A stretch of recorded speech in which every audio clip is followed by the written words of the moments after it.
Ali je ok, da vzamete antibiotike? Ja, takrat, ko je res nujno. Nujno. Veliko ljudi ne pozna zgodovine antibiotikov.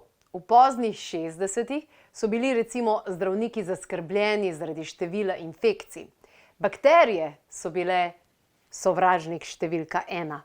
In da je bilo zdravnikom lažje zdraviti, brez da bi identificirali točno, katera bakterijska infekcija je prisotna, so razvili antibiotike s širokim spektrom, ki pač pobijajo čim več bakterij, ne glede na to, katera vrsta so.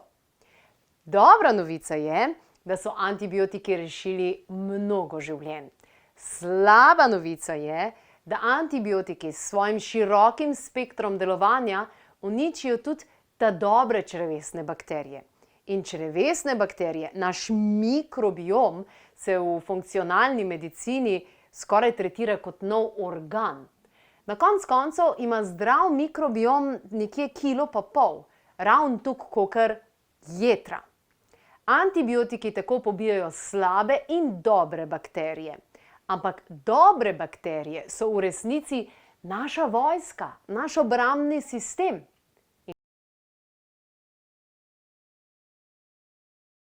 Res veliko slišali v oddaji Klepet ob kavi.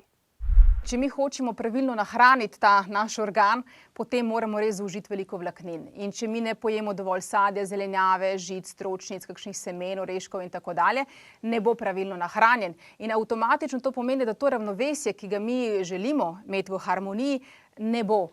Ker 80% je takih nevtralnih bakterij, 15 je tistih, ki so res pozitivne, in 5% je samo tistih patogenih.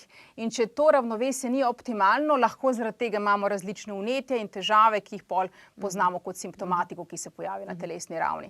Črevo, ki je sedež imunskega sistema, dotlej tudi imunski sistem brezhibno deluje in najcenejši način, da nenehno držimo naš mikrobiom v dobri kondiciji, je, da uživamo čim več fermentirane hrane. Naši predniki to niso teoretizirali, oni so preprosto to uživali, ker ves kruh je bil dejansko kruh z drožmi in vsa hrana je bila fermentirana, ker preprosto ni bilo hladilnika ali drugih snovi, tako da je že naravno fermentirala. Danes se pa mi učimo različnih oblik fermentacij, s katerimi hrano dvignemo na en čisto drugi, prebavljivi in telesu koristen nivo.